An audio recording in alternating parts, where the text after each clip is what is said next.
경험이 없으니까 본인이 뭐 공천도 내가 알아서 하고 내가 다 한다 그렇게 얘기하지만 이미 뭐 지금 뭐 전체적으로 지금 선거 전략이라든가 뭐 공천 관련된 얘기라든가 이런 거 보면 어떻게 중도 지향적으로 해야 되는지에 대해서 이분도 윤석열 대통령처럼 잘 모르는 것 같아요. 아까도 말했지만 저 같은 사람이 보기에는 민주당이 캘리포니아에 올인한다거나 공화당이 텍사스에 올인하면 그 바보 같은 캠페인 아닙니까? 투표 찍는 것도 아닌데. 그렇겠죠. 예. 뭐 미시간이나 뭐 펜실베니아 뭐 이런 데 가서 해야 될 거 아닙니까? 노스캐롤라이나나 이런 데 가서 해야 될 것인데 그분들은 지금 저기 캘리포니아하고 텍사스에 그냥 뭐 그분들 투표 찍는 것도 아닌데. 그렇게 보입니다, 제가 보기에. 근데 현재까지는 한동훈 위원장도 그 윤석열 대통령이 범했던 오류를 그대로 답습하고 있는 듯이 보여서 아직까지는 유보적이지만 예. 그 자체로 신상품이고 기대가 끝난 건 아니지만 이대로 가면 그렇게 이 한동훈 위원장도 안 되겠다. 어저께 MBS 조사를 나온 거 보면 오늘 방송 날짜 오늘 지금 금요일 날 녹화하고 있는데 어저께 MBS를 보면 원래 선거는 정당 지지율은 아무 의미가 없습니다. 제가 이건 여러 번 얘기하지만 정당 지지율이라고 하는 거는 강서구청장 선거에서 17% 질 때도 갤럽 기준으로 그 주간에 34대 34예요. 그럼 뭘 봐야 돼? 세 가지를 봐야 됩니다. 첫째, 대통령 긍부정평가를 봐야 되는데 대통령 긍정평가가 어저께 32%로 떨어졌고 부정평가 더 올라갔어요. 이러면 구도가 인물과 이슈를 지배해갖고 아무것도 할 수 없고 정권 심판론이 작동하는 겁니다. 두 번째는 정부 지원을 해서 여당을 찍을 거냐, 정부 견제를 해서 야당을 찍을 거냐. 이것도 MBS가 갑자기 옛날엔 좀 붙어 있었는데 갑자기 보통 조사, 갤럽 조사하고 똑같이 쫙 벌어졌어요. 그 다음에 세 번째, 요건 안 하고 있는데 민주당 야당이 대안이냐. 이것도 저는 예를 들면 이재명 대표에 대한 직무수행 평가를 갤럽이 하는데 별로 윤 대통령보다 좋지를 않아요. 그리고 민주당에 대한 호감도도 좋지 않고 이것 때문에 버티고 있는 거지 첫 번째, 두 번째만 놓고 보면은 이건 정권 심판론인 겁니다. 근데 이 문제를 해소시키고 있지 못한 거죠, 지금.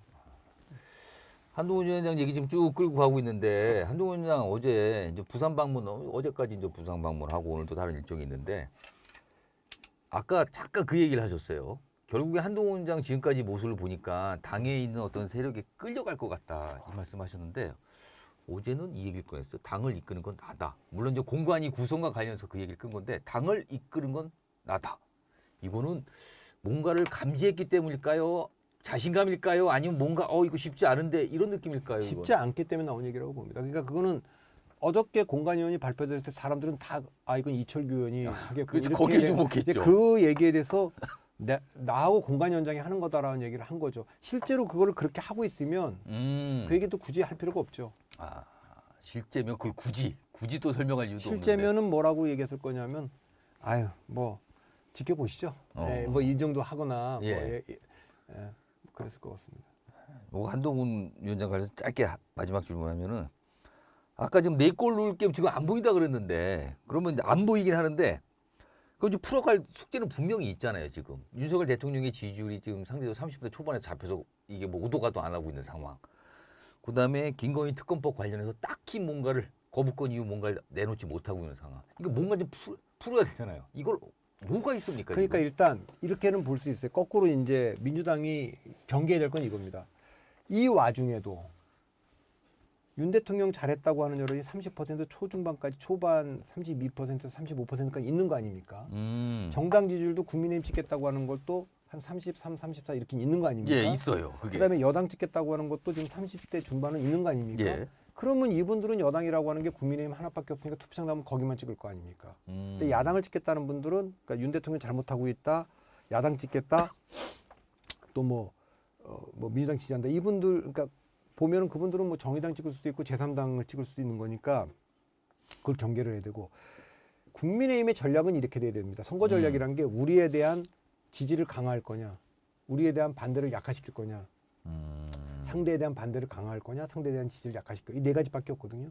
근데 그동안 윤 대통령과 국민의힘이 한 거는 1번 우리에 대한 지지 강화 이것만 자유, 이념 뭐 이게 아까 말한 대로 텍사스에 가서 선거운동하고 있는 거예요. 민주당으로 말하면 캘리포니아에 가서만 지금 선거운동하고 있고 그래서 그건 이미 35% 안에 다 들어와 있고 30% 다 들어와 있어서 지지한단 말이죠. 두 표 찍는 것도 아닌데 그러면 1번 전략이 뭐가 되느냐. 우리에 대한 반대를 약화시키는 거예요. 이 반대를 약화시킨다는 말은 뭐냐면 우리를 좋아하지 않고 그렇지만 우리를 또 싫어도 하지만 필요해서 찍게 만들어야 되는 거예요. 그러니까 필요해서. 그러니까 이재명을 지난번 대통령 선거 찍었는데 민주당의 뭐 국회의원을 찍었는데 강도가 약하게 찍은 거죠. 마지못해 이재명 찍었는데 뭐 예를 들면은 뭐 김포가 서울로 편입된대, 구리가 편입된대, 하남이 편입된대.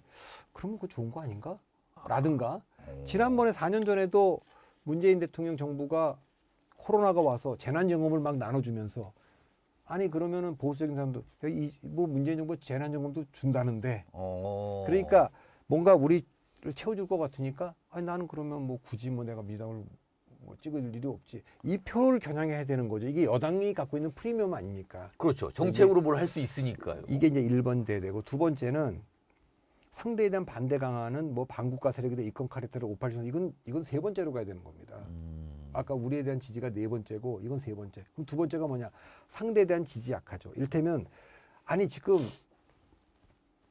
대통령도 윤석열 대통령이고 서울시장 같으면 오세훈 시장으로 바뀌었고 네. 구청장도 지금 서울에 국민의힘이 더 많고 이 상황에서 586 국회의원들이 지금 60대로 들어가고 있고 여당도 아니고 뭘 하고 싶어도 더 이상 할 수가 없습니다. 그분들은 에이징 커브에 들어갔고 이미 다 전성기가 지났고 그러니까 이번에 그걸 하려면 우리 국민의힘을 찍어서 아니 이거 편입 이슈가 있는 데는 국민의힘 후보를 찍어서 이거 좀 정부랑 얘기를 좀 해야 된다 이렇게 얘기를 하는 거죠. 이게 두 번째고 세 번째는 상대에 대한 이제 반대 강화죠. 이제 586의 운동이 그렇게 추상적인 슬로건으로 얘기할 게 아니고 저 민주당이 586이 해왔던 세계관이라는 건 북한하고 잘 지내자는 거고 중국하고 잘 지내자. 그 결과가 뭡니까 지금. 햇볕 정책 파산한 거 아닙니까. 재정도 막 풀었는데 그 재정 어떻게 부동산 정책 어떻게 됐습니까. 뭐 이렇게 해서 그리고 저분들은 그 공정이라고 하는 게 뭡니까. 그 인천공항에 있는 비정규직을 정규직화 하자 그래갖고 사실은 그거는 어떻게 보면 또 그것만 본 거지 전체적으로 공정하게 그 경쟁하기를 원했던 사람들에게는 그 공정한 기회를 박탈한 거 아닙니까? 뭐 이렇게 해서 좀 뭐라 그럴까 상대에 대한 반대를 강화하는 거 또 도덕적으로도 이렇게 보면 뭐 이분들이 뭐 도덕적 기준이라는 게 뭐 허들이 박근혜 대통령한테 매우 높은 허들을 해갖고 탄핵까지 하더니 본인들은 허들을 낮춘 정도가 아니라 아주 바닥에 깔아놔서 아무나 넘나들고 그래서 지금 저게 어떤 사람을 주냐 마냐 얘기하지만 지금 보면요 재판에서 기소된 정도가 아니라 1심에서 유죄받은 사람들도 일단 현재 다 적격 판정을 내리고 그렇죠. 있고 어제도 그렇게 나왔어요. 그렇게 지금. 되니까 저는 뭐 현근택 변호사의 어떤 구설수가 있었지만 그 기준으로 공천을 배제한다 그러면 도대체 사방에서 다 그렇게 들고 나올 거 아닙니까? 예를 들면은 뭐 친명 비명이 갈라서서 비명이 나가고 나면 친명끼리 경쟁하게 되면 그다음부터는 친명 비명 간에는 그래도 뭐 명분이라도 있는 싸움일 텐데 친명끼리 싸울 때는 그런 폭로가 막 있을 거 아닙니까? 그래서 이제 그런 것들도 한동훈 비대위원장 입장에서 유리한 거는 뭐냐면 민주당이 지난번에 너무 많이 이겼어요. 180석이나 이겼고 그렇죠. 지방선거 또 너무 많이 졌어요. 그러니까 출마하고 싶은 사람들은 너무 많은데 자리가 없어요. 그러니까 경쟁 압력이라는 게 너무 올라와 있는 거예요. 그러니까 경제적인 비율을 하면 잠재 성장률이라는 게 있는데 인플레이션을 유발하지 않고 성장을 이게 너무 성장을 한 거예요. 그러면 후유증이 있기 마련이에요. 그 후유증이 지금 막 벌어지고 있는 거 아닙니까? 뭐 인플레이션이 막 그냥 그렇게 되고 과도하게 부양했다가 그냥 지금 그 상태가 된 거라 그런 점에 대한 공략. 그러니까 민주당의 지난 문재인 정부 때 5년 동안에 했던 정책에 대한 공격.